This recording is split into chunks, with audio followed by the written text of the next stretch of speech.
ఈరోజు మనము శ్రీల ప్రభుపాద వారిచే రచించబడినటువంటి శ్రీమద్ భాగవతంలో ద్వితీయ స్కందము 8వ అధ్యాయము 22 మరియు 23 శ్లోకాల నుంచి చర్చించే ప్రయత్నం చేస్తాం. ఈ అధ్యాయం యొక్క శీర్షిక గర్భోదక సాయి విష్ణు నుండి బ్రహ్మ యొక్క ఉద్భవన.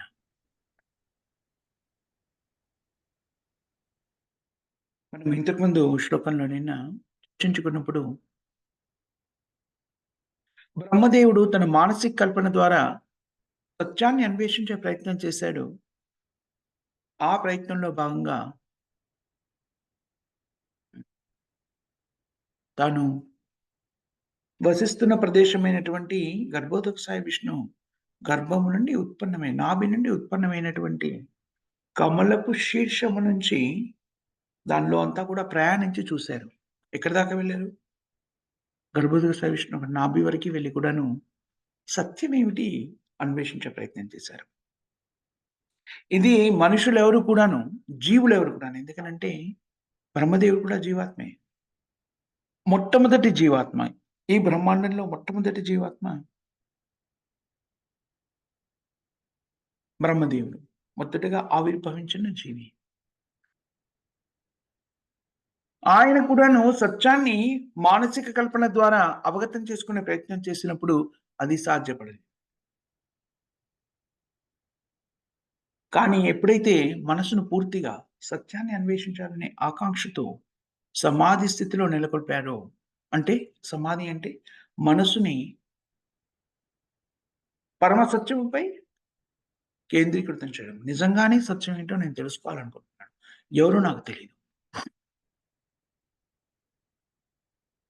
ఆ విధానం ఏదైతే ఉందో నిజానికి భగవంతుడైన శ్రీకృష్ణుడి మీద మనము వ్యక్తీకరించేటువంటి భక్తియుక్త సేవా విధానం అనే చెప్పబడింది. ఎందుకనంటే విశుద్ధమైనటువంటి ఆలోచనతో, విశుద్ధమైన మనసుతో సత్యం ఏంటో నేను తెలుసుకోవాలనుకున్నాను. నిజంగా నాకు తెలీదు.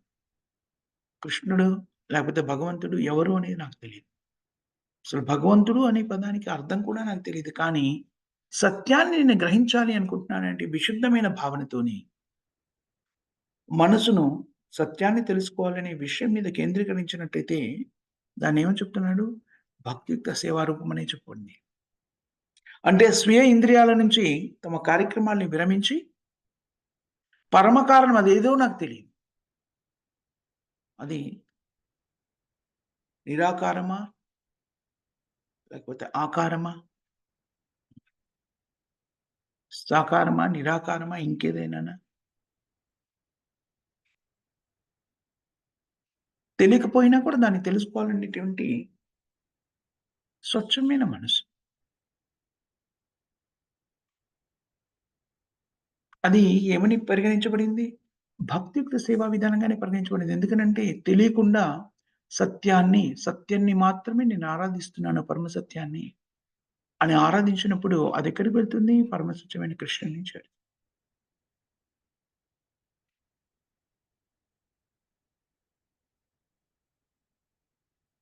మా అస్తిత్వం యొక్క గణాంకం ఏదో అవగతం చేసుకోవాలంటే ప్రతి జీవుడు కూడాను పరమసత్యము అయిన శ్రీకృష్ణుని యొక్క భక్తియుక్త సేవలో నెలకొనవలసిందే. ఇది మనము ఇంతకుముందు శ్లోకంలో కూడా చర్చించుకున్నాం. అది సంగ్రహించిన తర్వాత బ్రహ్మదేవుడు అది ఎలా సంగ్రహించగలిగాడు? ఎప్పుడైతే ఆ కోరిక ఉందో, ఆ కోరికని గ్రహించినటువంటి పరమాత్మ రూపంలో అందరి హృదయాల్లో స్థిరపడ్డ భగవంతుడు ఆ కోరికని గమనించి జీవాత్మలో ఆ కోరిక ప్రకటితం కాగానే దానికి అనుగుణంగా మార్గదర్శనం చేయడం జరుగుతుంది. ఆ మార్గదర్శన అందుకనే మనందరికీ కూడా మొట్టమొదటి గురువు ఎవరు నిజానికి? పరమాత్ముడే. చైత్య గురువు అంటారు. చైత్య గురువు. చైత్య గురువుగా అందరి హృదయాల్లో స్థిరపడ్డ భగవంతుడు అనుక్షణం కూడా మనకి మార్గదర్శనం చేస్తూ ఉంటాడు. అదే విధంగా బ్రహ్మదేవునికి కూడాను మార్గదర్శన చేయడం జరిగింది. బ్రహ్మదేవుడు ఎంతకాలం అలాగా ధ్యానంలో నిమగ్నమై ఉన్నాడు? హ్మ్. శతవత్సర కాలపు 100 సంవత్సరం. 100 సంవత్సరాలు ధ్యానంలో నిమగ్నమైనప్పుడు బ్రహ్మదేవుడికి పరిజ్ఞానం లభించింది.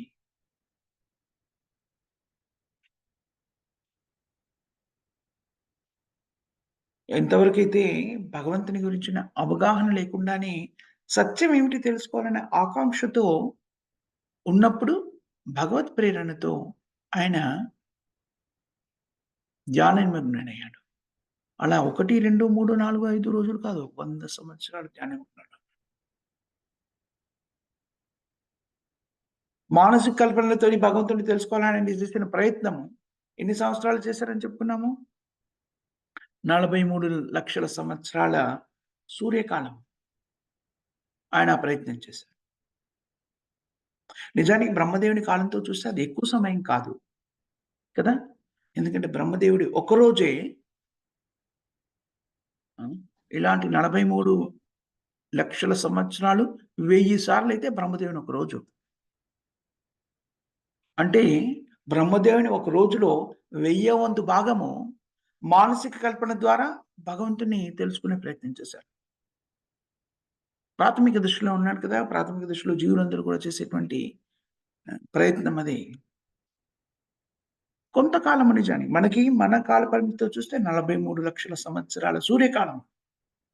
కానీ బ్రహ్మదేవుని కాలంతో చూస్తే ఆయన ఒక రోజులో 1000 వంతు. హ్మ్. అలా ప్రయత్నం చేసిన తర్వాత ఆయన ఏం చేశాడు? భక్తి యోగ విధానంలో ముఖ్యంగా ధ్యాన యోగ విధానంలో భగవంతుడిని చూడగలిగాడు తన హృదయంలోనే.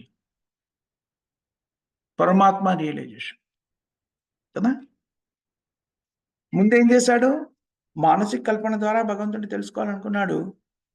ఆ ప్రయత్నంలో సఫలీకృతుని కాలేకపోయినప్పుడు ధ్యాన యోగాన్ని స్వీకరించాడు.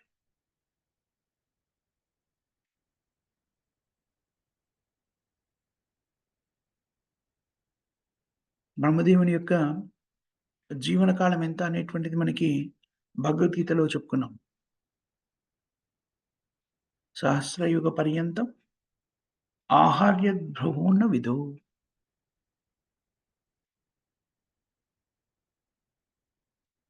4 యుగంలో చతుర్యుగము అంటే 4 యుగాలు కదా! సత్యయుగము, త్రేతాయుగము, ద్వాపరయుగము, కలియుగము. ఈ 4 యుగాలు కలిపితే ఒక చతుర్యుగం.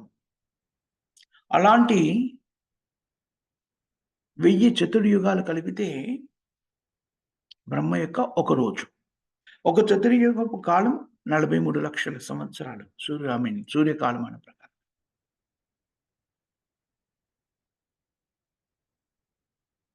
అంటే బ్రహ్మదేవుని యొక్క ఒక్క రోజు 430,00,00,000 సంవత్సరం. సూర్యకాలమానం. అలాగా 430,00,00,000 సంవత్సరాలు 430,00,00,000 సంవత్సరాలు ఏమయ్యాయి? ఒక రోజు. హ్మ్. అలాంటిది మళ్ళీ 360 రోజులు చేస్తే బ్రహ్మకి ఒక సంవత్సరం అవుతుంది. అలాంటి సంవత్సరాలు 100.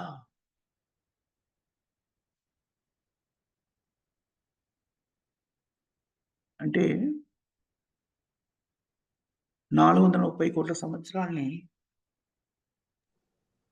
36,500తో గుణిస్తే వచ్చే సంఖ్య బ్రహ్మ యొక్క 100 సంవత్సరాలు.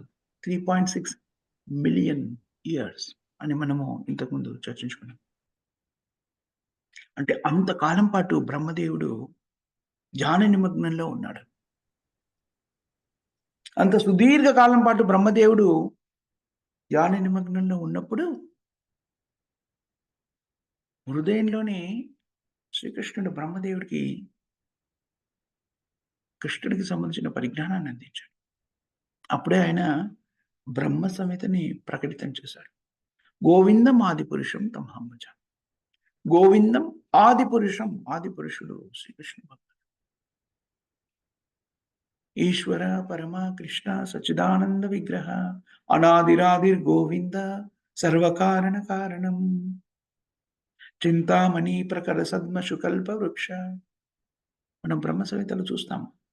శ్రీకృష్ణుడి గురించి మరియు శ్రీకృష్ణుడి ధామమైనటువంటి గోలోక బృందావనం గురించి బ్రహ్మదేవుడు స్తుతిస్తున్నాడు. అది ఎలాగా? మానసిక కల్పనతో వచ్చింది కాదు. బ్రహ్మదేవుడు తన 100 సంవత్సరాల కాలం పాటు ధ్యాన నిమగ్నంలో ఉన్నప్పుడు కృపతో భగవంతుడు ప్రసాదించిన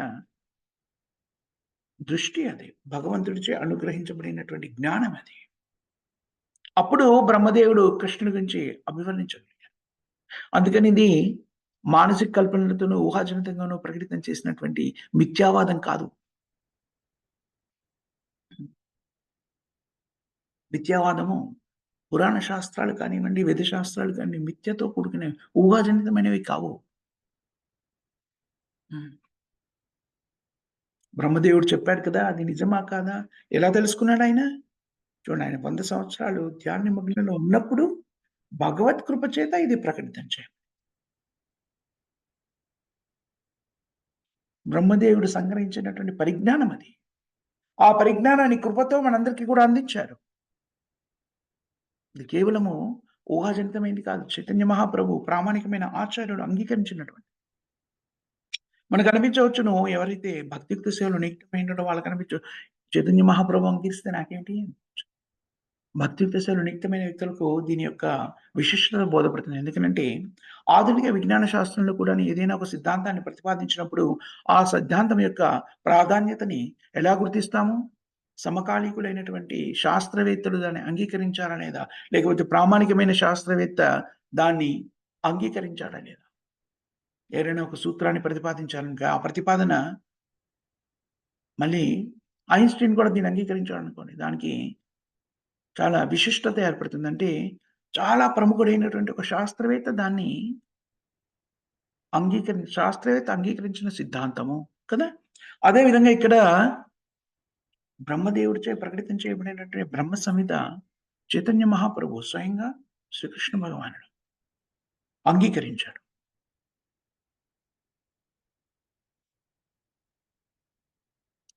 దీనివల్ల ఏం అర్థమవుతుంది మనకి అంటే ఇక్కడ వ్యక్తీకృతం చేసిన విషయం ఏంటి అంటే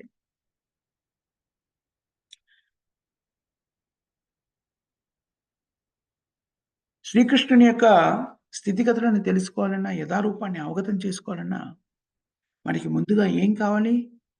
శ్రీకృష్ణుడి కరుణ మనకి లభించినప్పుడు మాత్రమే సాధ్యమవుతుంది. అదే కృష్ణుడు కూడా మనకి భగవద్గీతలో చెప్తాడు. భక్త్యా మాం అభిజానాతి. భక్తులు మాత్రమే నన్ను తెలుసుకోగలరు. నిజంగా సత్యము నిజమేనా? కృష్ణుడు భగవంతుడేనా కాదా అని తెలియాలి అని విశిష్టమైన అభిలాష ఉన్నట్టయితే, నిజంగా సత్యమేంటో నేను తెలుసుకోవాలని విశిష్టమైన అభిలాష ఉన్నట్టయితే, వ్యక్తులు చేయవలసిన పనేమిటి? ప్రయోగాత్మకంగా చేయాలి అనుకున్నా కూడాను, వాళ్ళు చేయవలసిన పనేమిటి? కృష్ణేతాన్ని స్వీకరించడం. చూడండి, ఇంజినీరింగ్ డివిజన్ లేకపోతే మెడికల్ డివిజన్ మెడిసిన్. మెడిసిన్ లేదండి అంతా పుకారు. నిజమే కాదు. ఆ విద్యే లేదు అని ఎవరైనా అన్నారనుకోండి, మనం ఏమనుకుంటాం? ఓహ్! మూర్ఖుడు, అజ్ఞాని అనుకుంటాం. ఎందుకని? అది ఉంది అన్న విషయం మనకు తెలుసు కాబట్టి. నిజంగా ఆ వ్యక్తి అలాంటి భావన ఉన్నటువంటి వ్యక్తి. మూర్ఖుడే కానీ, ఆ వ్యక్తి యొక్క దృక్కోణంలో అది సత్యం. ఆ వ్యక్తి ఒకవేళ నిజంగానే నేను మాట్లాడుతుంది నిజమా కాదా అని తెలుసుకోవాలంటే, ఇతర వ్యక్తులు ప్రతిపాదిస్తున్నటువంటి అయ్యా వైద్య విద్య అనేటువంటిది ఉంది. నీకు తెలీదు అన్నాననుకోండి. నిజంగా ఉందా? అంటే దాన్ని పరిశోధించి ప్రయోగాత్మకంగా దాన్ని తెలుసుకోవచ్చు. కానీ ఊరికే ఊకదంపుడుగాయ నేను చెప్పిందే వేదం. నీ పట్టిన కుందేటికి మూడే కాళ్ళు అనే వాదనలో ఉన్న అలాంటి వ్యక్తి మూర్ఖుడు. అజ్ఞానము మూర్ఖతనే అయినప్పటికిని విజ్ఞత ఉందనుకోండి అజ్ఞానాన్ని తొలగించుకోవచ్చు. నాకు ఈ అభిప్రాయం ఉంది. మీరు ఇంకోటి చెప్తున్నారు. అది నిజమా కాదా అన్నప్పుడు ఓపెన్ మైండెడ్‌నెస్. అంటే నిజంగానే తెలుసుకోవాలని ఆకాంక్ష ఉన్నప్పుడు మనం ఇంతకు ముందు కూడా చర్చించుకున్నాం. ఎవరైనా సరే వాళ్ళు క్రిస్టియన్ అయినా, ముస్లిం అయినా, హిందూ అయినా, బ్రాహ్మణుడైనా, క్షత్రియుడైనా, వైశ్యుడైనా, శూద్రుడైనా, స్త్రీ అయినా, పురుషుడైనా ఎవరైనా సరే విశుద్ధమైనటువంటి భావనను కలిగి భగవంతుడిని తెలుసుకోవాలి అనుకున్నప్పుడు వాళ్ళు ఖచ్చితంగా కృష్ణ చైతన్యానికి తేబడతారు. ఎందుకని? భగవంతునికి సంబంధించిన అవగాహన కేవలం కృష్ణ చైతన్యం ద్వారానే లభ్యమవుతది. కృష్ణ చైతన్యం ఇప్పుడున్నదే కాదు. అనాది కాలంగా ఉంది. పురాతన కాలంగా ఉంది. ఎప్పుడైతే ఆ అన్వేషణ చేస్తారో అప్పుడు మాత్రమే భగవత్ కృప వల్ల మాత్రమే మనం భగవంతుని గురించి తెలుసుకోగలం. ఇది చాలా ముఖ్యమైన విషయం.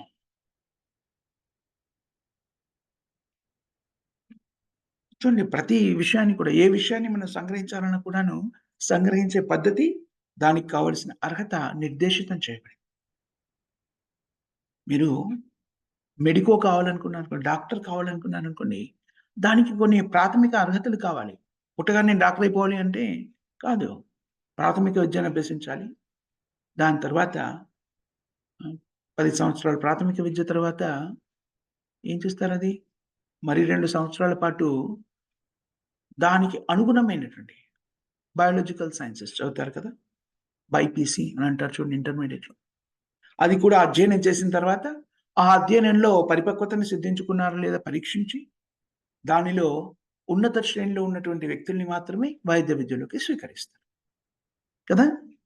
మామూలు భౌతికమైన ఒక విద్య అవగతం చేసుకోను. అలాగే ఇంజినీరింగ్ కదా!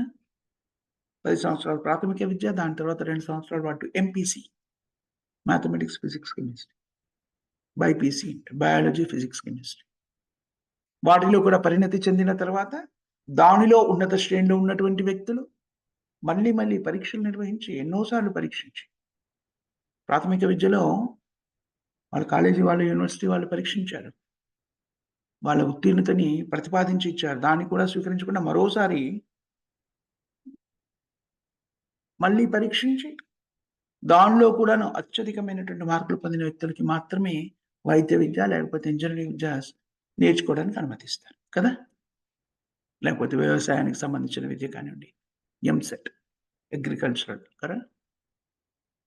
విభిన్నమైన శాఖలకి దాంట్లోకి ప్రత్యేకతని సంతరించుకోవాలంటే చూడండి మౌలికమైన అవన్నీ ఎందుకు ఉపయోగపడతాయి నిజానికి ఈ విద్యలన్నీ కూడాను? హ్మ్. జీవనోపాధికి ఉపయోగపడే సామాన్యమైనటువంటి స్థితి. దానికే ఇన్ని పరీక్షలు పెట్టి మనము ఈ విద్యను బోధిస్తున్నప్పుడు భగవంతునికి సంబంధించింది, సృష్టికి సంబంధించింది, భౌతిక ప్రకృతి, ఆధ్యాత్మికత, నీకు సంబంధించింది. ఆ పరిజ్ఞానాన్ని సంతరించుకోవాలంటే కనీసమైన అర్హతలు కూడా ఉండక్కర్లేదా? ఖచ్చితంగా ఉండాలి. ఆ అర్హతలేమిటో మనకి భగవద్గీతలో ఉపోద్ఘాతంలో శ్రీల ప్రభుపాదులు వారు చాలా విశిష్టంగా విశదీకరించి చెప్తారు. దాన్ని భగవద్గీతలోనే మళ్ళీ కృష్ణుడు స్వయంగా చెప్పాడు. వేదశాస్త్రాలు అనేక చోట్ల చెప్పడం జరిగింది. వేదశాస్త్రాల సారాంశం ఏంటంటే భగవద్గీతలో చెప్పారు. ఏమని చెప్పారు? హ్మ్. ఏమి భక్తా ప్రణశ్యతి. భక్త్యా మాం అభిజానాతి. భక్తులు మాత్రమే నా గురించి తెలుసుకోగలుగుతారు. అనేక చోట్ల అనేక పర్యాయాలు మనం చెప్పుకున్నాం. వేదేశ దుర్లభం, అదుర్లభం ఆత్మభక్తో. ఇక్కడ ఆ స్థితి మనకి మరోసారి ధృవీకరించబడింది. బ్రహ్మదేవుడు ఆరంభంలో సత్యాన్ని మానసిక కల్పన ద్వారా తెలుసుకోవాలనుకున్నాడు. ఊహించడం ద్వారా. దాని ద్వారా ఎంత దగ్గరగా వెళ్ళిపోయారు అంటే, భగవంతునికి దగ్గరగా వెళ్ళిపోయారు. గర్భోదక సాయి విష్ణు యొక్క నాభి దాకా చేరుకున్నారు. కమలం యొక్క పై భాగం నుండి చివరి భాగం వరకు వచ్చారు. చివరి భాగం ఎక్కడుంది? గర్భోదక సాయి విష్ణు యొక్క నాభి. అక్కడి దాకా కూడా వెళ్లారు. కానీ స్వయంగా గర్భోదక సాయి విష్ణు గురించి అవగాహన చేసుకోలేకపోయారు. ఆ తరువాత ధ్యాన నిమగ్నంలో ఉన్నప్పుడు పరమాత్మ హృదయంలోనే స్థిరపడిన పరమాత్మ మీద మనసును ఏకాగ్రతతో నిలిపినప్పుడు ధ్యాన యోగము. దాన్ని అనంతకాలం నిజానికి ఎంత కాలం చూడండి. బ్రహ్మ యొక్క 100 సంవత్సరాలు అంటే సుదీర్ఘ కాలం. అంతకాలం ఆయన తపస్సు చేసినప్పుడు భగవత్ కృప చేత హృదయ శుద్ధీకరణ జరిగింది కాబట్టి భగవత్ కృప చేత పరిజ్ఞానం అందించబడింది. ఇది పరిజ్ఞానాన్ని స్వీకరించే విధానం. స్వయంగా భగవంతుని నుంచి లేకపోతే భగవంతునికి ప్రాతినిధ్యం వహిస్తున్న ప్రామాణిక ఆచారాల నుంచి స్వీకరించాలి. అందుకనే నిజంగా ఎవరైనా సత్యాన్ని తెలుసుకోవాలి అనుకుంటే ఈ పద్ధతిని స్వీకరించవలసిందే. మరే మార్గం లేదు. చూడండి మీరు వైద్యులు అవ్వాలి అనుకుంటే ప్రాథమిక విద్యని, తర్వాత కళాశాల విద్యని అభ్యసించిన తర్వాత వైద్య కళాశాలకు పంపించబడతారు. లేదండి వైద్యం నిజంగా ఉంటే మా ఇంటికే వచ్చి నాకు పూర్తిగా ఆ జ్ఞానం రావాలి. కుదరదు. నీ ప్రయత్నం నువ్వు చేయాలి కదా! నువ్వు దానికి అర్హతను సంపాదించాలి కదా! అలాగే వేద శాస్త్రాలకు సంబంధించిన పరిజ్ఞానం నిజమేనా? భగవంతుడు నిజంగా ఉన్నాడా? అని తెలుసుకోవాలంటే భగవంతునికి సంబంధించిన ఉన్నాడు అని విశ్వసించినా సరే, భగవంతుడికి సంబంధించిన పరిజ్ఞానం మనం అవగతం చేసుకోవాలనుకుంటే, నిర్దేశిత మార్గాన్ని స్వీకరించవలసిందే. విచిత్రం ఏమిటి అంటే, చాలా ప్రాథమికమైన విషయాల్ని అవగాహన చేసుకోవడానికి దైనందిన జీవితంలో జీవనోపాధికి ఉపయోగించే విద్యని స్వీకరించే విధానాన్ని వ్యక్తులంతా కూడాను నిష్ఠగా అంగీకరిస్తారు. కానీ వేదశాస్త్రాలకు సంబంధించిన పరిజ్ఞానం మాత్రం, భగవంతుడికి సంబంధించిన పరిజ్ఞానం మాత్రం అయాచితంగా పొందాలి అంటారు. అదెలా సాధ్యం? నిజానికి ఆ పరిజ్ఞానం మన హృదయంలో ఉంది. కానీ భౌతిక కాలుష్యాల చేత అదంతా కప్పబడి ఉంది. మరి ఆ కాలుష్యాన్ని శుద్ధీకరించే విధానం మనకి ప్రామాణికుల చేత స్వయంగా శ్రీకృష్ణ భగవానుడి చేత చెప్పబడింది. దాన్ని స్వీకరించినప్పుడు మన హృదయంలో పేరుకుపోయినటువంటి కల్మషాలు తొలగిపోయినప్పుడు, మన హృదయంలోని నిక్షిప్తమైనటువంటి పరిజ్ఞానము జాగృతమవుతుంది. ఎలా జాగృతమవుతుంది? భగవత్ కృప చేత జాగృతం. మత్త స్మృతి జ్ఞానం అపోహనం చ. ఇది వేద జ్ఞానాన్ని స్వీకరించే విధానం. భగవంతుడికి సంబంధించిన పరిజ్ఞానాన్ని సంగ్రహించేటువంటి విధానం. హ్మ్. అయితే బ్రహ్మదేవుడు అలాగా 100 సంవత్సరాల పాటు ధ్యాన నిమగ్నుడై ఉన్నాడో, ఏం జరిగిందప్పుడు ఆయనకి?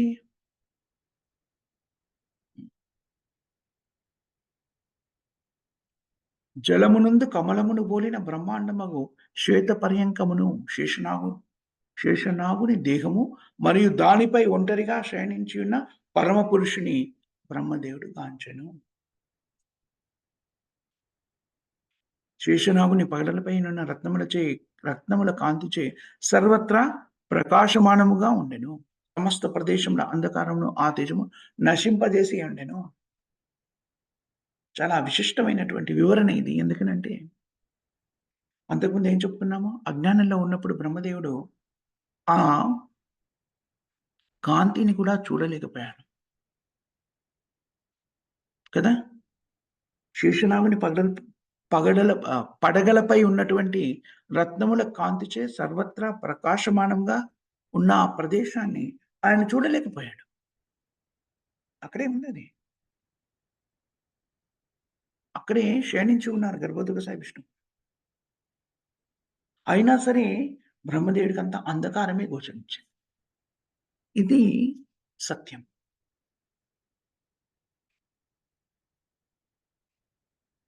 భగవంతునికి సంబంధించిన పరిజ్ఞానాన్ని మనం అవగతం చేసుకోవాలనుకున్నా, మనకు సంబంధించిన పరిజ్ఞానాన్ని మనం అవగతం చేసుకోవాలనుకున్నా, భౌతిక సృష్టికి సంబంధించిన పరిజ్ఞానాన్ని మనం అవగతం చేసుకోవాలనుకున్నా కూడాను, దానికొక పద్ధతి నిర్దేశితమైనటువంటిది.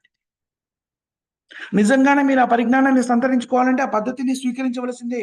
మరో మార్గమేం లేదు.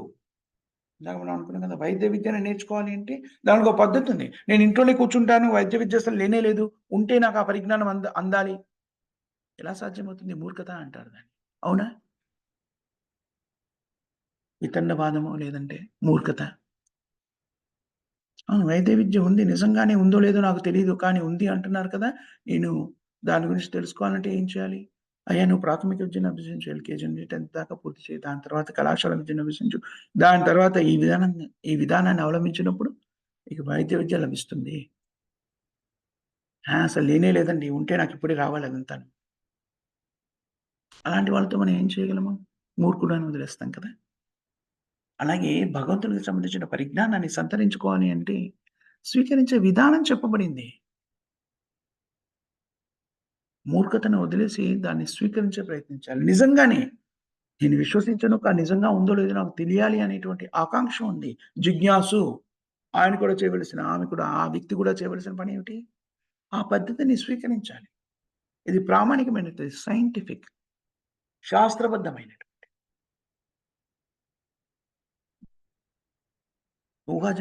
ఊహాజనితంగా ప్రకటితం చేసేటువంటి ప్రక్రియల ద్వారా మనం సత్యాన్ని సంగ్రహించలేము. ఊహాజనితంగా, కాల్పనికంగా ఆధ్యాత్మికతని అవగాహన చేసుకునే ప్రయత్నం చేయరా? వ్యక్తులు చేస్తూ ఉంటారు. చేస్తున్న వాళ్ళు మనకు దైనందిన జీవితంలో అనుక్షణం కనిపిస్తూ ఉంటారు. అలాంటి వ్యక్తులకి సత్యం ఎప్పుడు గోచరితం కాదు. లేదండి ఊహాజనితం కాదు. నేను వేదశాస్త్రాన్ని అధ్యయనం చేశాను. కానీ అధ్యయనం చేసినా కూడాను అది అవగతం అవ్వాలి అంటే దానికి ప్రత్యేకమైనటువంటి పద్ధతి నిర్దేశితమైంది. అందుకని వేదేశ దుర్లభం అదుర్లభం ఆత్మభక్తో వేద పరిజ్ఞానాన్ని సంతరించుకోవాలంటే వేదాల్ని అధ్యయనం చేస్తే రాదు అని కృష్ణుడు స్వయంగా చెప్తున్నాడు. మరి ఎలా వస్తుంది? ఆత్మభక్తో భక్తియుక్త సేవలో నియుక్తమైనప్పుడు వేద పరిజ్ఞానాన్ని నేనే నా కృపచే వాళ్ళకందిస్తాను. మత్త స్మృతి జ్ఞానమపోహనం చ. చాలా ముఖ్యమైన విషయం ఇది. భక్తికి సంబంధించి లేకపోతే భగవంతుడికి సంబంధించిన, మనకి సంబంధించిన సత్యాన్ని అవగాహన చేసుకోవడానికి కొంతమంది వ్యక్తులు ఈ మధ్య కాలంలో నిజానికి ఈ రోజే కొంత శ్రీల ప్రభుపాదుల వారి గురించి కొంచెం వెతకడం జరిగింది. ఏమిటంటే ఎవరో ఒక ప్రశ్న అడిగారు. దానికి సంబంధించి ప్రభుపాదుల వారి గురించి వెతకడం జరిగితే, ఒక మూర్ఖుడు తనకు తాను ప్రభుపాదుల గ్రంథాలు అధ్యయనం చేసిన అని చెప్పుకున్నటువంటి వ్యక్తి ప్రభుపాదుల గురించి కొన్ని మిథ్యాభావంలోని ప్రకటించేశారు. ప్రభుపాదుల వారికి అంతా తెలుసు అనేటువంటిది మిథ్యాభావం అన్నారు. మూర్ఖతకి మరో ప్రదర్శన. ఎందుకని? ఎందుకు అంతా తెలుసు ప్రభుపాదుల వారికి? ప్రభుపాదుల వారికి భగవంతుడు, భగవద్గీత, భాగవతం తెలుసును. భగవంతునికి సంబంధించిన పరిజ్ఞానం, విశుద్ధమైనటువంటి భక్తుడు. అందుకని అంతా తెలుసు. ఎలా తెలుసు? మనం ఏం చూస్తున్నాం ప్రభుపాదుల వారిని ఆ వ్యక్తి రాసిన ఆర్టికల్ నేను చదివాను. ఎంత మూర్ఖుడు అనిపించింది. ఎందుకనంటే ప్రభుపాదుల వారు ఏమని రాశారు? ప్రభుపాదుల వారికి సంబంధించిన మిథ్యాభావనలు అని వ్యాసాంగానికి శీర్షిక పెట్టి రాసినటువంటి వ్యాఖ్యానాలు. అది మూర్ఖతకి నిదర్శనం. ఇలాంటి వ్యక్తులు మనకి తారసపడుతూ ఉంటారు. దైనందిన జీవితంలో రకరకాల వ్యక్తులు ఉంటారు కదా!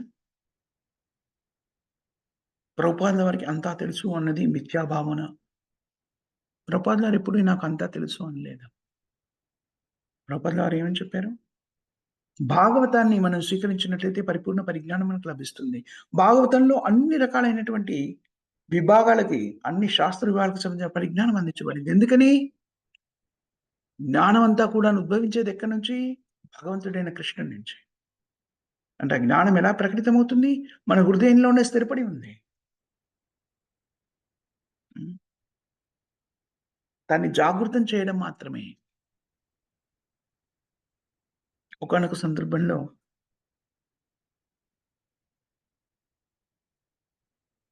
వ్యక్తిగతంగా నా మూర్ఖతతో నేను ఆలోచించిన ఒక విషయాన్ని నేను మీకు చెప్తాను. అప్పుడప్పుడే నేను ఆహ్, మాస్టర్స్ డిగ్రీ పూర్తి చేసి కంప్యూటర్ సైన్స్‌లో ఆర్టిఫిషియల్ ఇంటెలిజెన్స్ గురించి అవగాహన పెంచుకుంటున్న సమయంలో అప్పుడప్పుడే ఇంకా శాస్త్ర అధ్యయనం మొదలెట్టాను. భగవద్గీత అవి చదవడానికి పరిపూర్ణమైన పరిజ్ఞానం కానీ ఇప్పటికి కూడా పరిపూర్ణమైన పరిజ్ఞానం లేదు. అప్పటికి ఇంకా కూడా ప్రాథమిక దశలో ఉన్నాను. ఆ సమయంలో చదవడము ఇబ్బందికరంగా మారింది. నా subject matter plus Vedic sciences అన్నీ చదవడం ఇబ్బందిగా మారితే, ఆలోచిస్తే ఒక ఆలోచన వచ్చింది. ఈ పరిజ్ఞానాన్నంతా కూడా పుస్తక రూపంలో కాకుండా కంప్యూటర్ సైన్స్ చదువుతున్నాను కదా! దాని గురించిన ఆలోచనలో ఒక చిప్‌లో ఈ సమాచారం అంతా పెట్టేసి, అప్పుడే మన మెదడులో మెమరీ సెల్స్ ఎలా పనిచేస్తాయి దాని గురించి కూడా అధ్యయనం చేస్తున్నాను. దానికి అనుసంధానం చేసినట్టయితే నేను ఇవన్నీ చదవాల్సిన అవసరం లేదు కదా! ఇంత సమయం వృధా చేయకుండా ఆ పరిజ్ఞానం అంతా నా బుర్రలో ఉంటుంది. కానీ నిజానికి తర్వాత మనకి అవగతమయ్యేది ఏమిటంటే, ఆ పరిజ్ఞానం నిజానికి మన బుర్రలో ఉంది ఇప్పుడు కూడా. కానీ అదెలా ఉంది? భౌతిక కల్మషాలచే కప్పబడి ఉంది.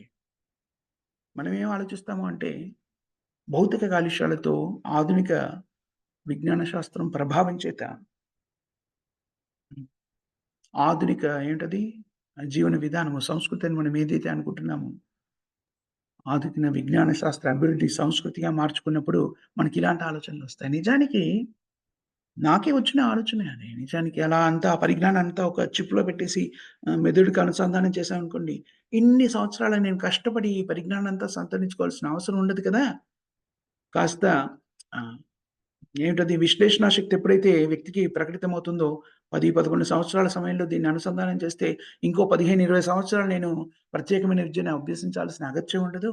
అన్ని విభాగాలకు సంబంధించిన పరిజ్ఞానం అంతా కూడా బుర్రలో నిక్షిప్తమైపోతుంది. అదే కదా మనం చేస్తుంది.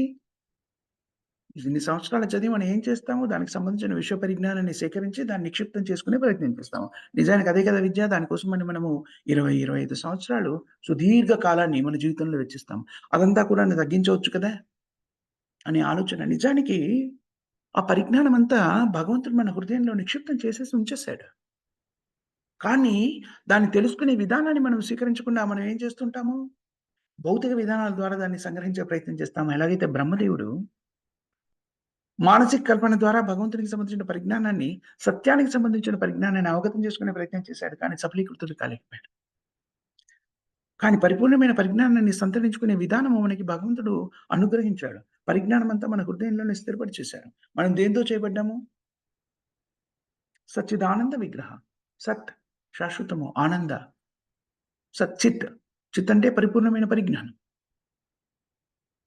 భగవంతుడు పరిపూర్ణమైన పరిజ్ఞానుడు. భగవంతుని యొక్క అంశగా మనకు కూడా ఆ పరిజ్ఞానం అంతా కూడా ఇవ్వబడింది. మనము అనేటువంటి మనము అనే వ్యక్తి చేయబడిన పదార్థము ఆ పరిజ్ఞానం ఉంది. శాశ్వతత్వము, పరిజ్ఞానము, ఆనందము అనేటువంటి మూలకాలతో చేయబడినటువంటి రూపము జీవాత్మ. కాబట్టి పరిజ్ఞానం అంతా ఉంది. దాన్ని జాగృతం చేయడం కావాలి. జాగృతం చేసే విధానము చిప్పుల్లో వెలిగించో ఏదో చేసి కాదు. భక్తియుక్త సేవను స్వీకరించినట్టయితే ఆ పరిజ్ఞానం అంతా కూడా జాగృతమవుతుంది. అవగాహనకు రావడానికి చాలా సంవత్సరాలు పట్టింది నాకైతే. సో, వ్యక్తులు ఎందుకనంటే ఆ ఆలోచన ఎందుకని వచ్చింది? అలాంటి వాతావరణంలో హ్మ్. అలాంటి సాంగత్యంలో ఉన్నాం కాబట్టి పరిజ్ఞానాన్నంతా కూడాను భౌతికంగా సేకరించేటువంటి ప్రయత్నం ఎందుకు జరగకూడదు అనేటువంటి ఆలోచన. కానీ నిజానికి పరిజ్ఞానాన్ని సంతరించుకునే విధానం అతి సులభతరం. మనం చూస్తుంటాం వేద పరిజ్ఞానంలో ఐదో సంవత్సరం నుంచే వేద పాఠశాలకి పంపించి వేద పరిజ్ఞానాన్ని సంతరించుకున్నటువంటి వ్యక్తులు సమగ్రంగా వేదాధ్యయనం చేసినటువంటి వాళ్ళకి అన్ని విషయాలు బోధపడతాయి. ఎలా బోధపడతాయి? మీరు దాంట్లో ఏమైనా యూనివర్సిటీ డిగ్రీ పొందారా? అని అడిగాననుకోండి వాళ్ళు చెప్పలేకపోవచ్చు. కానీ ఆ పరిజ్ఞానం అంతా కూడాను వాళ్ళకుంటుంది. ఎలా ఉంటుంది?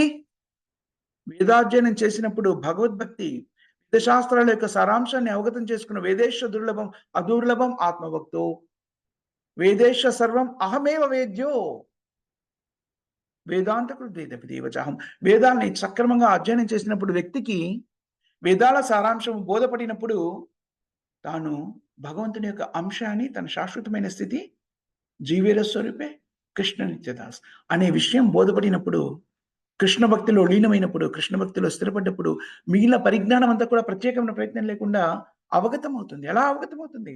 పరమాత్మగా మన హృదయంలో ఉన్నటువంటి భగవత్ కృప చేత అది ప్రకటితం చేయబడుతుంది. అందుకని నేను చెప్పాను కదా! ఈరోజు ఒక ప్రశ్నకి సమాధానాన్ని ప్రభుపాదుల వారు ఏం చెప్పుంటారు దాని గురించి అని వెతుకుతున్నప్పుడు, ప్రభుపాదులకి సంబంధించినటువంటి ఒక వ్యాసంగం, ఒక మూర్ఖుడు రాసిన వ్యాసంగం చూసినప్పుడు, ప్రభుపాదుల వారికి అన్నీ తెలుసు అనేటువంటిది మిథ్య అనేటువంటి భావాన్ని వ్యక్తీకరించారు. కానీ నిజానికి అది నిజం కాదు. తెలుస్తుంది. ఎలా తెలుస్తుంది? మనం కూడా పరిపూర్ణమైనటువంటి పరిజ్ఞానాన్ని కలిగి ఉన్నటువంటి వ్యక్తులం. ఎందుకనంటే పరిపూర్ణమైన పరిజ్ఞానం కలిగినటువంటి భగవంతుని యొక్క అంశం. అందుకనే భక్తియుక్త సేవలో నిమగ్నమవ్వడము అంటే మూర్ఖత కాదు. అత్యంత విశిష్టమైనటువంటి పరిజ్ఞానాన్ని కలిగిన వ్యక్తులు మాత్రమే భక్తియుక్త సేవను స్వీకరించగలుగుతారు. బహూనాం జన్మనామంతే జ్ఞానవాం మాం ప్రపద్యతే వాసుదేవ సర్వమితి సమహాత్మా సుదృఢం. ఊరికే తమాషాగా ఊకదంపుడుగా చెప్పినటువంటి ఊహాజనితమైనటువంటి వ్యాఖ్యానాలు కావివి. స్వయంగా భగవంతుడైన శ్రీకృష్ణుడు ప్రకటన చేసినటువంటి హ్మ్, భగవద్గీతలోని శ్లోకం ఇది.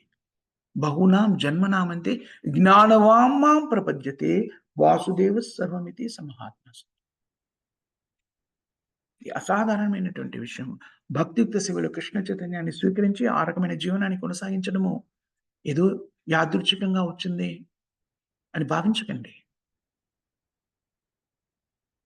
మనం ఇప్పుడు ప్రామాణికమైనటువంటి శ్రీల ప్రభుపాదుల వారి గ్రంథాన్ని అధ్యయనం చేసే అవకాశం లభించింది అంటే, ఒక విధంగా శాస్త్రబద్ధంగా ఎలా చెప్పుకోవచ్చు శాస్త్రీయంగా బహూనాం జన్మనాం అంతే. కానీ నిజానికి మనలో చాలామంది ఆ పని చేసి ఉండకపోవచ్చు కూడాను. కానీ కృపని పొందాము. కృప అనే పదానికి అర్థం ఏమిటి? అర్హతతో పొందితే అది కృప ఎలా అవుతుంది? కృప కానే కాదు. అర్హత లేకుండా కూడాను పొందినామనుకోండి అది కృప. నాకు ఏ అర్హత లేదు. కానీ ఎదుటి వ్యక్తి కరుణతో దాన్ని నాకు ఇచ్చేసారనుకోండి. అది కృప అవుతుంది. నేనే అర్హుడిని అనుకోండి. నా అర్హతను బట్టి ఇచ్చారనుకో అది కృప ఎలా అవుతుంది? నేను పొందానది. నేను సాధించుకున్నాను. కదా! శ్రీల ప్రభుపాదుల వారు కొంతమంది అర్హతను పొంది ఉండవచ్చు గాక. మనం అందరూ ఎవరు లేరు అని చెప్పడానికి ఆస్కారం లేదు. ఎందుకంటే శాస్త్రంలో చెప్పబడింది. బహూనాం జన్మనామంతే జ్ఞానవాన్ మాం ప్రపద్యతే అని.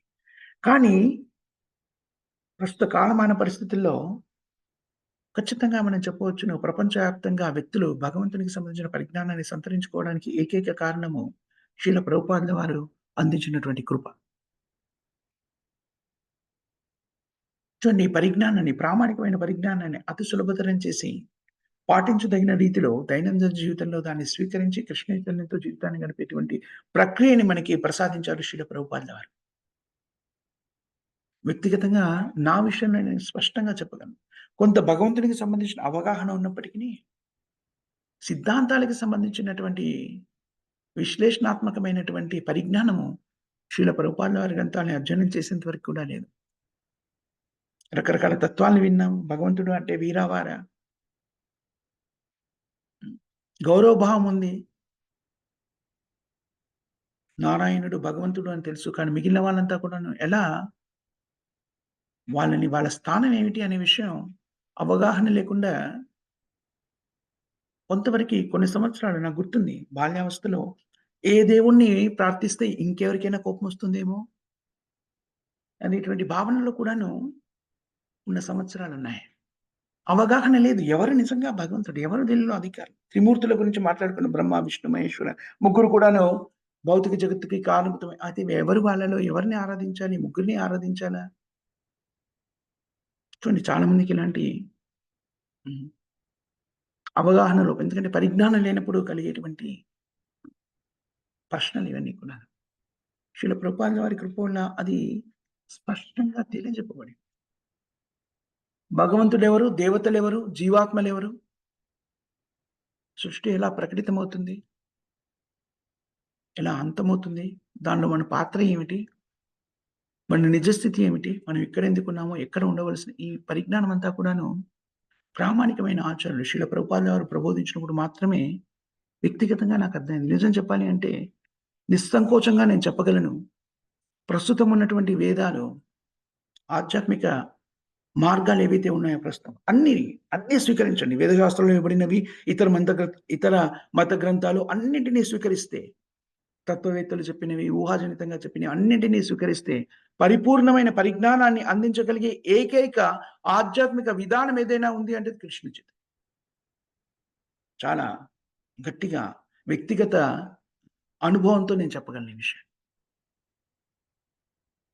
మీరు ఏ తత్వాన్నైనా స్వీకరించండి. ఏ మతాన్నైనా స్వీకరించండి. భౌతికంగా ఇవ్వబడిన తాత్వికవేత్తల తత్వాల్ని స్వీకరించండి. వేద శాస్త్రాల్లో చెప్పబడినటువంటి విభిన్నమైనటువంటి యోగ విధానాన్ని స్వీకరించండి. మనకి పరిపూర్ణమైన పరిజ్ఞానము కేవలము కృష్ణ చైతన్యంలో మాత్రమే ఇవ్వబడింది. అది ప్రభుపాదుల వారి కృప. అందుకని నిస్సంకోచంగా, ఎలాంటి సంశయం లేకుండా పరిపూర్ణమైనటువంటి విశ్వాసంతో మనము శ్రీల ప్రభుపాదుల వారి సూచనని పాటించినప్పుడు చూడండి ప్రభుపాదుల వారి మీద మన ప్రేమను వ్యక్తీకరించే విధానం ఏమిటి? ఆయన సూచనలు మన జీవితంలోకి స్వీకరించడమే ప్రభుపాదుల వారి మీద మనం చూపించేటువంటి ఆహ్, ఏంటది? ఆహ్, కృతజ్ఞత. ప్రభుపాదుల వారి మీద మనం చూపించేటువంటి ప్రేమ. ప్రేమ చూపించడము అంటే ఏమిటి? ప్రేమ చూపించడము అంటే ఎదుటి వాళ్ళకి ఆనందాన్ని ఇవ్వడం కదా! మీరు గమనించండి. మీ పిల్లలు మీ మాటని శ్రద్ధగా ఆలకించి మీ ఆజ్ఞని శిరసావహించారనుకోండి. మీకు ఆనందం కలుగుతుందా లేదా? కలుగుతుంది కదా! మరి పిల్లలు తమ ప్రేమని మీ మీద వ్యక్తీకరించే విధానం ఏమిటి? మీ ఆజ్ఞని శిరసావహించినప్పుడు వారు నిజంగా మీ మీద వాళ్ళ ప్రేమను వ్యక్తీకరిస్తున్నారు అని అర్థం. మరి మనము ప్రభుపాదుల వీరి మీద అంత కృపని ప్రసాదించారు గదా! శ్రీల ప్రభుపాదుల వారు. అర్హత ఉన్నవారికి లేని కృపని ఇచ్చేసారు. అంటే అర్హత లేని వాళ్ళందరికీ కూడాను ఈ పరిజ్ఞానాన్ని అందిపుచ్చుకొని తద్వారా ఎలాంటి పర్యవసానాన్ని పొందుతున్నారు? జన్మ, మృత్యు, జరా, వ్యాధి చక్రబంధం నుంచి బయటపడడానికి కావాల్సినటువంటి అవకాశాన్ని కల్పించారు. అలాంటి మహోత్కృష్టమైనటువంటి అవకాశాన్ని కల్పించినటువంటి ప్రభుపాదుల వారికి మనం నివేదించే నివాళి లేకపోతే కృతజ్ఞత ఏమిటి? శ్రీల ప్రభుపాదుల వారి ఆజ్ఞలని, సూచనలని మన జీవితంలోకి అన్వయించుకొని పాటించడం. యాక్చువల్లీ ప్రభుపాద గారు ఏం చెప్పారు? మనం చేయలేని పనులని చెప్పి ఆ సూచనలు ఇచ్చి చేయమన్నారా? లేదు. అతి సులభమైనటువంటి. ప్రభుపాద గారు చెప్పింది ఎవరు చెప్పింది? గురు పరంపర ద్వారా ప్రకటితమైనటువంటి తన గురువు చెప్పింది. ఆయన తన గురువు చెప్పింది. అదెక్కడి నుంచొచ్చింది? చైతన్య మహాప్రభు నుంచొచ్చింది. చైతన్య మహాప్రభు ఏం చెప్పారు? కృష్ణుడు ఏం చెప్పారు? అది చెప్పారు. శ్రీకృష్ణ చైతన్య, రాధాకృష్ణ నహి అన్య మనం అనేక పర్యాలు చెప్పుకున్నాం. కాబట్టి మనం ప్రభుపాదుల వారి యొక్క సూచనల్ని మన జీవితంలోకి అన్వయించుకున్నామనుకోండి, అది పరిపక్వమైనటువంటి స్థితిగా మారిపోతుంది. మనం ప్రభుపాదుల వారికి చూపించేటువంటి ప్రభుపాదుల మీద మనం చూపించేటువంటి ప్రేమ. ఆ సూచనలేమిటి? అతి సులభతరమైనటువంటి కొన్ని మౌలికమైన మార్పులు మన దైనందిన జీవితంలో చేసుకున్నట్టయితే ప్రభుపాదుల వారి సూచనని ఎలాంటి కష్టము లేకుండా అతి సులభంగా మనము పాటించగలుగుతాం. మొట్టమొదటిదేంటి? హరే కృష్ణ, హరే కృష్ణ, కృష్ణ కృష్ణ హరే హరే, హరే రామ, హరే రామ, రామ రామ హరే హరే మహామంత్రాన్ని నిష్టగా జపించడం. ఇప్పుడు మనం ఒకసారి జపించాం అలా 108 సార్లు జపిస్తే ఒక జపమాల అవుతుంది. కనీసంగా 16 జపమాలలు ప్రతినిత్యము జపించాలని చెప్పారు. ఏమైనా నియమాలున్నాయా? నియమాలేం లేవు. ఒక చిన్న సూచన చేశారు మళ్ళీ. ఏం ఆ సూచన? మనం ఎప్పుడైతే ఈ హరే కృష్ణ మహామంత్రాన్ని జపిస్తూ ఉంటామో, దాన్ని మన చెవులతో మనం వినాలి. అంతే. ఆ ఒక్క సూచన. మేము భుజించినా కూడా భగవంతుడికి సమర్పించినటువంటి భోగాన్ని ప్రసాదంగా స్వీకరించాలి. భగవంతునికి శాకాహార పదార్థాల్ని మనము నివేదించగలుగుతామో దాంట్లో నీరుల్లి, వెల్లుల్లి, మష్రూమ్ లేకుండా జాగ్రత్త పడాలి. ఇదేమైనా కష్టతరమైన విషయమా? భుజించకుండానే ఉండమని చెప్పట్లేదు కదా! లేకపోతే బ్రహ్మదేవుడిలాగా మీ జీవితం అంతా కూడాను ఒక చోట కూర్చొని ధ్యానమగ్నులైపోండి, అన్నీ వదిలేయండి అని కూడా చెప్పట్లేదు కదా! అతి సులభతరమైన విధానం. ఇవి 2 కూడా చేయాలంటే భక్తుల సాంగత్యంలో నిత్యం భాగవత సేవ ప్రతిదినం కూడాను భగవంతుని యొక్క దివ్యలీలని శ్రవణించడం, కీర్తన చేయడం ద్వారా అది సాధ్యపడుతుంది. దీనిలో చాలా కష్టపడి చేయాల్సిందేముంటుంది? ఒక విధంగా తపస్సేనే. ఎందుకంటే మనమున్న పరిస్థితులు మనం ఇంతకుముందు ఒకసారి చెప్పుకున్నాం గుర్తుందా? అవినీతి ఎంత పేరుకుపోయింది అంటే, వ్యక్తి తన కర్తవ్యాన్ని చక్కగా నిర్వర్తిస్తే వ్యక్తిగత దు ఆహ్, వ్యక్తిగతంగా ఆశించకుండా ఇప్పుడు ప్రభుత్వోద్యోగులున్నారనుకోండి. లంచం తీసుకోకుండా పనిచేశారనుకోండి భారతదేశంలో. మనమేమంటాం చాలా గొప్పవాడు అంటాం. నిజానికి గొప్పవాడా? గొప్పవాడేం కాదు. తన కర్తవ్యాన్ని నిర్వర్తిస్తున్నాడు. మిగిలిన వాళ్ళంతా మూర్ఖులు కాబట్టి ఎవరు నిర్వర్తించలేదు కాబట్టి ఆ వ్యక్తి చాలా గొప్పవాడిగా కనబడతాడు. కదా! అదే విధంగా మనం ఈ కార్యక్రమం చేయడం ఒక తపస్య. ఎందుకని తపస్య? మన చుట్టూ ఉన్నవాళ్ళు ఆ కార్యక్రమాలు చేయట్లేదు కాబట్టి, అలాంటి పరిస్థితుల్లో మనం ఉన్నాం కాబట్టి, అలాంటి పరిసరాల్లో, అలాంటి సాంగత్యాల్లో ఉన్నాం కాబట్టి, మనం చేసేది తపస్సుగా కనబడుతుంది. కానీ నిజానికి మనం చేసేదేంటి? మన కర్తవ్య నిర్వహణ. ఎప్పుడైతే మనం అది గ్రహించగలుగుతామో, స్వీకరించడం సులభతరమవుతుంది. ఎందుకంటే మనం కూడా ఇప్పుడు బద్ధ స్థితిలో ఉన్నవాళ్ళం కదా! భౌతికమైనటువంటి కాలుష్యాలెన్నో మన హృదయాల్లో పేరుకుపోయినాయి. వాటి ప్రభావం మన మీద ఉంటుంది. దాన్ని మనం కూడా దాన్ని ఎందుకు చేయాలనే దానికి సమాధానం చెప్పుకోగలగాలి కదా! అందుకని ఇది చాలా ముఖ్యమైన విషయం. మనం చేసేది నిజానికి తపస్సే. ఎందుకంటే భౌతిక జగత్తులో అలాంటి ప్రక్రియలు చేయడం అనేది క్లిష్టతరమైనటువంటి విషయం. కానీ చేస్తున్నది నిజానికి ఏదో మహోత్కృష్టమైన కార్యం కాదు. మన కర్తవ్య నిర్వహణ చేస్తున్నాం. దానివల్ల మనకు లభించేటువంటి ప్రతిఫలం ఏమిటి? జన్మ, మృత్యు, జరావ్యాధి చక్రబంధం నుంచి బయటపడతాం. అందుకని ఎలాంటి సంశయం లేకుండా వీటిని చేయాలి. ఇవి పరిపూర్ణంగా ఈ ఫలితాన్ని మనం ఆస్వాదించాలి అంటే పాపభూయిష్టమైన కర్మలుగా ఏవైతే చెప్పబడ్డాయో వాటి నుంచి మనం దూరంగా ఉండాలి. ఏమిటవి? మాంసభక్షణ చేయకుండా ఉండడం, మత్తు పానీయాలు సేవించకుండా ఉండడం, ధూమపానం, మద్యపానం కూడాను 2 కూడా సేవించకుండా దాంట్లో టీ, కాఫీలు కూడా మిళితం చేయబడ్డాయి. అవి కూడా తాగకుండా ఉండాలి. హ్మ్. వివాహేతర సంబంధాలు కలిగి ఉండకుండా ఉండడం, జూదం ఆడకుండా ఉండడం. ఈ 4 కార్యక్రమాల నుంచి దూరంగా ఉంటే ఈ 4 కూడాను పాప జీవనానికి మూల స్తంభాలుగా చెప్పబడ్డాయి. ఇవి చేయకుండా నిర్దేశితమైన చేయవలసిన 4 కార్యక్రమాలు నిష్ఠగా చేస్తున్నామనుకోండి, అతి శీఘ్రంగా ఈ కార్యక్రమాలు ఈ రోజు నుంచి మొదలెట్టారనుకోండి, చేయకూడని 4 వదిలేసి చేయవలసిన 4 చేస్తున్నారనుకోండి, తక్షణం ఆ చేసే కార్యక్రమాన్ని మీరు జీవితమంతా చేశారనుకోండి, ఖచ్చితంగా మీరు ఈ జీవితంలోనే పరిపూర్ణులైపోతారు. మళ్ళీ భౌతిక జీవనాన్ని పొందాల్సిన అగత్యం ఉండదు. ఇది భగవంతుడైన కృష్ణుడు మనకిస్తున్నటువంటి ఆస్వాదన. పూర్తిగా విశ్వసించవలసినటువంటిది. పరిపూర్ణమైన విశ్వాసంతోని శ్రీల ప్రభుపాదుల వారి సూచనలు మన జీవితంలోకి అన్వయించుకోవాల్సిందిగా అందరికీ కూడా విజ్ఞప్తి. ఇదేదో ఊహాజనితంగా చెప్పినటువంటి తత్వం కాదు. ప్రామాణికమైనటువంటి సత్యం. దాన్ని అది ప్రామాణికమా కాదా తెలుసుకోవాలంటే మనము ప్రయోగాత్మకంగా అయినా కూడా దాన్ని పాటించామనుకోండి, మన జీవితంలో కలిగేటువంటి మార్పులే మనకి నిదర్శనంగా నిలుస్తాయి. అందుకని అందరికి కూడా విజ్ఞప్తి ఏంటంటే దయచేసి పూర్తి విశ్వాసంతో దీన్ని స్వీకరించండి. ఎలాంటి సంశయాలు అక్కర్లేదు. మళ్ళీ ఇంకేం వెతుక్కోవాల్సిన అవసరం లేదు. అత్యంత ప్రామాణికమైనటువంటి ఆధ్యాత్మిక పురోగతికి సాధించడానికి కావాల్సినటువంటి పరిజ్ఞానము శ్రీల ప్రభుపాదుల వారి కృప వల్ల మనకు అందింది. అందుకని ఈ భాగవత ధర్మాన్ని మన జీవితంలోకి అన్వయించుకున్నట్టయితే చూడండి చెప్పడానికి భాగవత ధర్మంలా కనబడుతుంది కదా! కానీ దాన్ని జీవితంలోకి అన్వయించుకోవడానికి చేయవలసినటువంటి కార్యక్రమం ఏంటి? అతి సులభతరమైన ఈ 4 నియమాలు మన జీవితంలోకి అన్వయించుకున్నట్టయితే భాగవత ధర్మం ప్రకారంగా మన జీవితాన్ని జీవించిన వాళ్ళమవుతాం. ఈ మహోత్కృష్టమైనటువంటి విధానము కృష్ణ చైతన్య జీవనం. అందుకని ఎలాంటి సంశయం లేకుండా పరిపూర్ణమైన విశ్వాసంతో దీన్ని స్వీకరించవలసిందిగా అందరికి కూడా విజ్ఞప్తి. ఇది మనం సంగ్రహించవలసిన ముఖ్యమైన సారాంశం ఈనాటి శ్లోకాల్లో. ఇక్కడ మనం ముగిద్దాం. మాతాజీస్ అండ్ ప్రభుజీస్ ఎవరికైనా క్వెషన్స్ గాని, కామెంట్స్ గాని, సజెషన్స్ గాని ఉన్నాయా?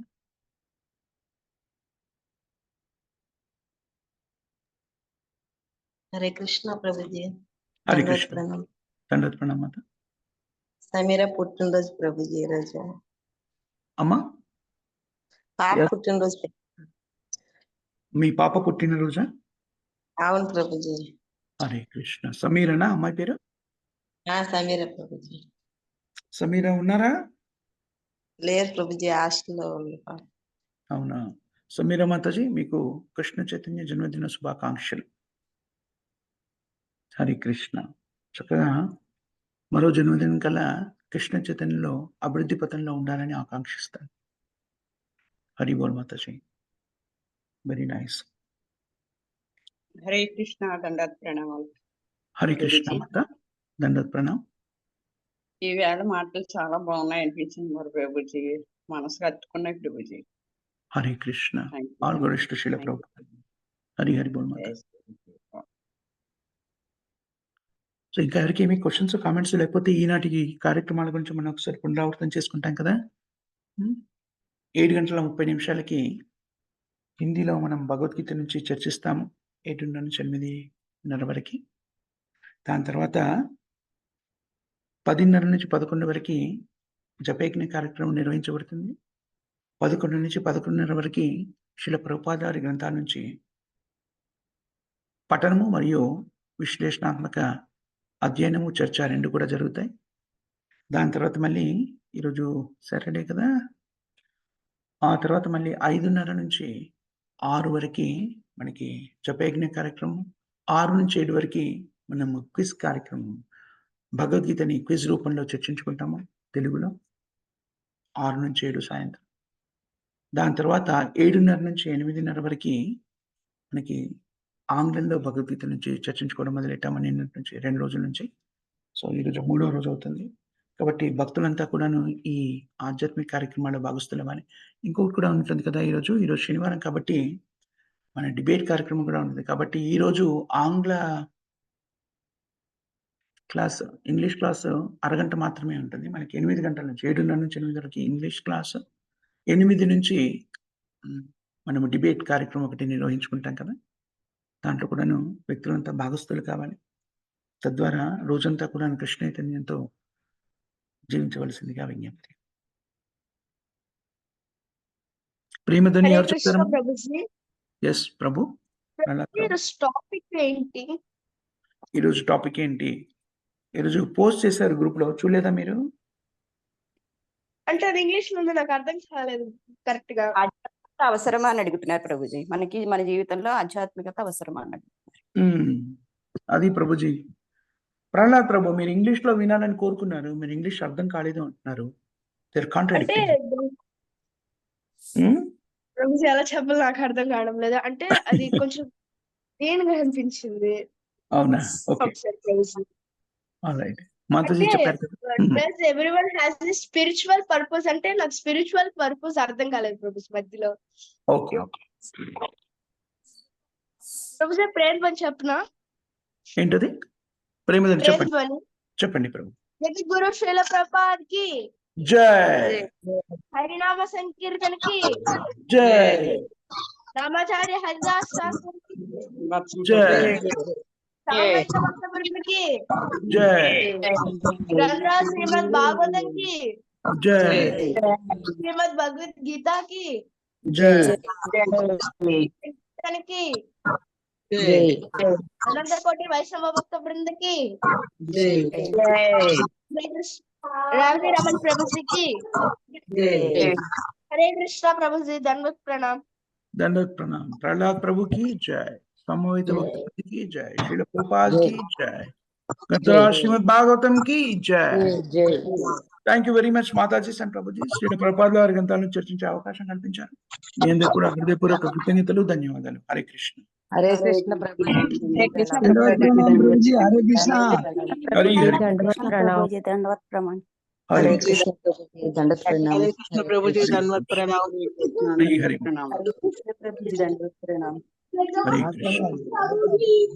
సమర్థాధికారి